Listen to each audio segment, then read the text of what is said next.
ایک یہ ہے کہ امریکہ کو اندازہ ہی نہیں تھا کہ ایران جو ہے وہ ان تمام ممالک کو درمیان میں لپیٹ میں لے لے گا، اور بیک وقت ان سب کے اوپر، کیونکہ ان کی بیسز تو ترکی میں بھی ہیں، ان کی بیسز جارڈن اسرائیل میں تو ہیں ہی ہیں بیٹھے ہوئے، شام، Iraq, Kuwait, Qatar, Bahrain, UAE, Oman, Djibouti, Saudi Arab, ہر جگہ پر تو وہ موجود ہیں۔ ان کو نہیں لگتا تھا کہ ایون انڈیا ایک یہ تھیوری ہے کہ نہیں، امریکہ کو معلوم تھا، امریکہ نے یہ جان بوجھ کر کیا، امریکہ انٹرسیپٹ بھی کر سکتا تھا، جان بوجھ کر نہیں کیے تاکہ یہ حملے ہوں۔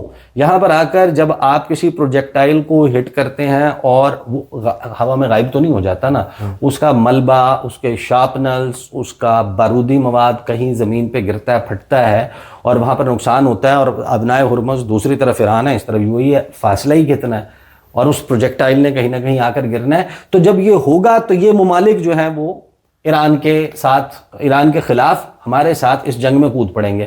دوسرا، وہاں کے لوگ ہمارے ساتھ ہو جائیں گے کہ ایران ہمارے اوپر حملہ آور ہے۔ تیسرا اس کا آبجیکٹو یہ کہ شارٹ ٹرم میں تو امریکہ ظاہر ہے کہ اس جنگ میں ان کا دفاعی ساز و سامان بھی کنزیوم ہو رہا ہے۔ $1 ارب پر ڈے کی کاسٹ، $1 بلین پر ڈے کی کاسٹ جو ہے وہ امریکہ کو پڑ رہی ہے۔ اب اتنی بڑی کاسٹ جو ہے، آپ کو جواب میں کچھ ملے گا بھی تو آپ خود یہ سوچیں نا کہ لانگ ٹرم میں لاکہیڈ مارٹن،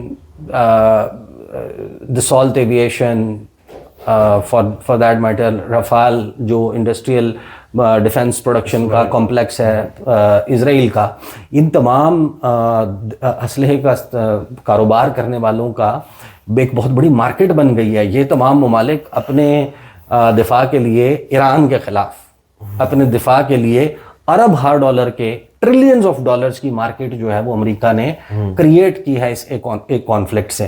اور نقصانات اس کے کیا ہو سکتے ہیں؟ امریکہ کے پاس نہ، یہ دیکھیں، ایران کے لیے سروائیول کی جنگ ہے، ایران کے لیے یہ اپنے بقا کی جنگ ہے۔ بقا کی جنگ ہمیشہ ڈیفرنٹلی لڑی جاتی ہے، نہ ایران کے پاس ہارنے کا آپشن ہے، اور امریکہ اپنی ہیجمنی، امریکہ اپنا سپر پاور کا اسٹیٹس سب کچھ کھو دے گا، کچھ اس کے پلے اس پہ نہیں بچے گا، کیونکہ اس کے اپنے اتحادی اس سے علیحدہ ہو گئے ہیں، اور چائنا اور رشیا جو ہے وہ پھر they will become the centre of power پوری دنیا میں، وہ اس پہ کھڑے ہوں گے۔ چائنا نے کب کس ملک کے اوپر حملہ کیا؟ آپ لسٹ اٹھا کے دیکھ لیں، پچھلے 20 سال میں امریکہ نے دنیا بھر میں کہاں پر حملہ کیا ہے، کس کس ملک پہ حملہ کیا ہے، کیا کچھ کیا ہے۔ ابھی جب ہم بات کر رہے ہیں، مدظلہ الالی، میں جوک میں بات کر رہا ہوں، سیریس نہ لے لینا، چیئرمین پیس بورڈ نے ایک سوورن ملک کے صدر کو اغوا کیا ہے، اس پروسیس میں درجنوں لوگ مارے گئے ہیں، اور ایک ملک کے سپریم لیڈر کو اور ان کی قیادت کو کارپٹ بومنگ، سکول کی نہتی معصوم بچیاں جو ہیں ان کو شہید کیا ہے۔ آپ اندازہ لگا لیں کہ امریکہ جو ہے وہ، اگر امریکہ کے پاس بھی آپشن نہیں ہے، امریکہ یہ ہارتا ہے، یہاں سے جاتا ہے، تو پھر آپ دیکھیں گے آلریڈی گلوبل آرڈر جو ہے وہ تو تبدیل ہونا ہے۔ اس میں پاکستان کے اوپر بھی بہت ساری بات ہو رہی ہے کہ پاکستان کتنا افیکٹ ہوگا اس جنگ سے، کیونکہ جنگ ہمارے بالکل قریب ہے۔ آبنائے ہرمز کی بات ہو رہی ہے، اسٹریٹ آف ہرمز کی، وہاں سے جو تیل کی درآمدات ہوتی ہیں، پاکستان بھی موسٹلی تیل درآمد کر رہا ہے۔ پاکستان پر کتنے اثرات ہو سکتے ہیں اس جنگ کے، اگر یہ جنگ مزید طویل ہوتی ہے، جو کہ ہوتی نظر آ رہی ہے؟ ہاں، یہ جنگ طویل بھی ہوتی نظر آ رہی ہے، لیکن 2-3 چیزیں ظاہر ہے کہ پاکستان کی نیبرہڈ میں نہ بھی ہو تو بھی، یوکرین کے ساتھ تو کوئی بارڈر نہیں ملتا، یوکرین کے ساتھ کوئی بارڈر نہیں ملتا۔ رشیا اور یوکرین کی کانفلکٹ نے ہمارے ہاں گندم بھی اور تیل بھی، دونوں معاملات کے کرائسس کریٹ کرنا شروع کر دیے تھے۔ ایران جو ہے اس سے ہم براہ راست پیٹرولیم پروڈکٹس تو نہیں لیتے، لیکن جہاں سے ہم لیتے ہیں وہ وہاں سے گزرنی وہاں سے۔ بالکل، ابھی تو ہم جب بات کر رہے ہیں پاسداران انقلاب کا قبضہ ہے، امریکہ نے یہ شورٹی دینے کے باوجود they have not been able to or they have not been successful کہ وہ وہاں سے آبی گزرگاہ کو انشور کر پائیں۔ پوری دنیا کا سب سے بڑا LNG کا ٹرمینل بند پڑا ہے، تیل بردار جہاز کھلے پانیوں میں، ہائی سیز میں، اوپن سیز میں، کھلے سمندر میں لنگر انداز ہو چکے ہیں، اور وہ کھڑے ہیں سٹینڈ سٹل پہ، ان کو نہیں پتا کہ ہم نے آگے جانا ہے، پیچھے جانا ہے، ہمارے پاس راشن اتنا ہے، کیا کرنا ہے ہم نے۔ اور بہت سارے جہازوں کے اوپر حملے بھی ہوئے ہیں. اس پہ کوشچن ہے کہ یہ پاسداران انقلاب نے کیا ہے یا موساد نے کیا ہے. روس نے رشیا، یہ جو اسرائیل ہے، امریکہ ہے، یہ خود اس قسم کا وہ کریٹ کر رہے ہیں، لیکن اس نے گلوبل اکانومی کو چوک کر دیا. پوری دنیا کی اسٹاک ایکسچینجز، ان کی صورتحال، وہاں پر جو ایک میزائل تو آپ نے وہ دیکھے ہیں جو ایران میں گرے ہیں، اسرائیل میں گرے ہیں، یو اے ای میں گرے ہیں، بحرین میں گرے ہیں، قطر میں گرے ہیں.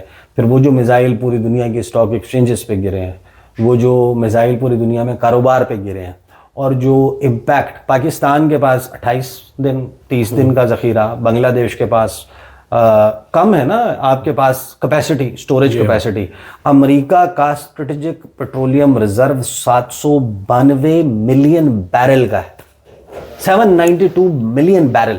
اور اس نے اس کانفلکٹ میں آنے سے پہلے وینیزویلا، جس کا 3.3 بلین بیرل کروڈ آئل کا نون ریزرو ہے، اس کو اپنے دام میں کر لیا. سب سے زیادہ دنیا میں آئل ادھر ہے. ہاں، تو اب بیسیکلی پاکستان کے لیے تو ظاہر ہے کہ یہ مسئلہ ہوگا، لیکن ابھی ہم بڑی پازیٹیو خبر دیکھ رہے ہیں کہ سعودی عرب نے پاکستان کو یہ تسلی دی ہے کہ ہم آپ کو ڈیفرنٹ روٹ سے بحیرہ احمر کے پاس سے، حالانکہ اس پہ بھی سوال ہے کہ باب المندب جو ہے وہ حوثیز اس کو کس حد تک افیکٹ کرتے ہیں. کیا وہاں سے صرف امریکن اور اس جنگ میں جو فریق ہیں ان کے کیریئرز کو، ان کے کارگو شپس کو گزرنے سے روکتے ہیں، یا ہر ایک کو جو ہے وہ وہاں پر وہ بند کر دیتے ہیں؟ That question remains. But Pakistan in any case پوری دنیا میں ہم جب بات کریں، میرا خیال ہے $84-86 کراس کر گیا. بات ہو رہی ہے کہ کانفلکٹ تھوڑا سا بھی لمبا چلتی ہے تو $150 فی بیرل کے اوپر جا چکی ہوگی. تو موجودہ حکومت جو ہے، اللہ معاف کرے، یعنی کہ یہ لوگ جو ہیں انہوں نے جس طریقے سے تیل کو منی منٹنگ، پیسہ بنانے کا ایک بزنس جو ہے وہ بنایا ہے کہ آپ اب یہ نہیں کہیں گے کہ ہم بلوچستان میں وہ جو سڑک بنا رہے ہیں جس کے لیے ہم آپ سے پیسہ لے رہے ہیں، جس کے لیے ہم نے لیوی بڑھائی ہے، ہم اس کو جو ہے سسپینڈ کر دیتے ہیں اور عوام پہ اتنا ہم بوجھ نہیں جانے دیتے. یہاں پر بات چل رہی ہے، انکنفرمڈ ہے ابھی، کہ ویکلی بیسس کے اوپر تیل کی قیمتوں کا تعین کرنے کے اوپر بات چیت چل رہی ہے، جس کا مطلب یہ ہے کہ آپ کی حکومت نے تو یہ فیصلہ کر لیا. جب دیکھیں انٹرنیشنل مارکیٹ میں آئل پرائسز اوپر جاتی ہیں، آپ بڑھا دیتے ہیں، فیئر انف. انٹرنیشنل مارکیٹ میں جب کم ہوتی ہے تو آپ کم کیوں نہیں کرتے؟ تب آپ لیوی بڑھا دیتے ہیں. حکومت کہہ رہی ہے کہ ہمیں پیسے اور مل جائیں، لوگ پیسہ لگائیں، ہمیں ملے، ہم سڑک بنائیں گے. جی کہاں؟ جی بلوچستان میں بنائیں گے، فلاں ہائی وے جو ہے وہ بنائیں گے. آپ نے چلے وہ بھی کر لیا. اب جب انٹرنیشنل مارکیٹ میں پرائسز اوپر جانے لگی ہیں یا اوپر جائیں گی، تو اب آپ تھوڑے وقت کے لیے اپنی وہ سڑک سسپینڈ کر دیں نا. آپ لوگوں کے اوپر براہ راست سارا بوجھ نہ پھینکیں. تو but again I don't know کہ حکومت جو ہے وہ ایگزیکٹلی اب کیا وہ کرتی ہے ڈیسیجن. لیکن دو چیزیں جن کا بڑا خدشہ جنگی حالات میں، کرونا آیا ہوگا، آپ کو یاد ہے جب کرونا آیا تھا کیا ہوا تھا؟ میں نے بلکہ ایک ویڈیو میں بات بھی کی تھی کہ اللہ معاف کرے کہ جس طریقے سے ہم لوگوں کو یہاں پر کرتے ہوئے دیکھ رہے ہیں کہ خدا نخواستہ اگر یہ کہیں سے اعلان آ جائے خدا کی طرف سے کہ 2 دن کے بعد قیامت آنی ہے یا 5 دن کے بعد، یہ وہ لوگ ہیں جو مسلح مہنگا کر دیں گے، جائے نماز مہنگی کر دیں گے، ٹوپی مہنگی کر دیں گے. کیوں کر دیں گے جی؟ مطلب آپ اندازہ لگائیں کہ کرونا جیسے وقت میں وہ جو ماسک آج 20 روپے کا ملتا ہے، وہ آپ کو منتیں کرنے کے بعد بھی 400 روپے کا نہیں ملتا تھا. 3-3 ہزار روپے کا وہ K95 کون سا ماسک ہوتا تھا؟ K95. ہاں وہ ماسک ہوتا تھا، وہ ملا کرتا تھا اور سفارشوں کے ساتھ ملتا تھا. جو آپ سے 3,000 روپے میں وہ کپڑے والا ماسک دے رہا ہوتا تھا، وہ یوں ثابت کرتا تھا میں تم پہ احسان کر رہا ہوں. تو جو پینک بائنگ ہے، اگر خدا نہ خواستہ وہ ٹریگر ہوتی ہے، لوگوں کو بلکہ ایجوکیٹ کرنے کی ضرورت ہے کہ آپ نے یہ نہیں کرنا کہ آپ بازار جا کے جناب راشن جو ہے وہ اس کو سٹاک اپ کرنا شروع کر دیں. آپ کہیں کہ جناب میں پیٹرول خرید کے رکھ لیتا ہوں اور میں نے آج ہی اپنی گاڑی کا پیٹرول سارا کے سارا ٹینکی فل کرنی ہے. وہ نہیں چلے گی.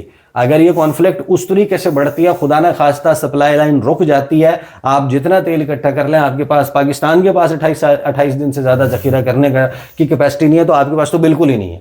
تو یہ مت کریں، پورے ملک کو اس میں نہ ڈالیں. میرا خیال ہے کہ ابھی ظاہر ہے کہ پاکستان پہ اس کا برنٹ آئے گا.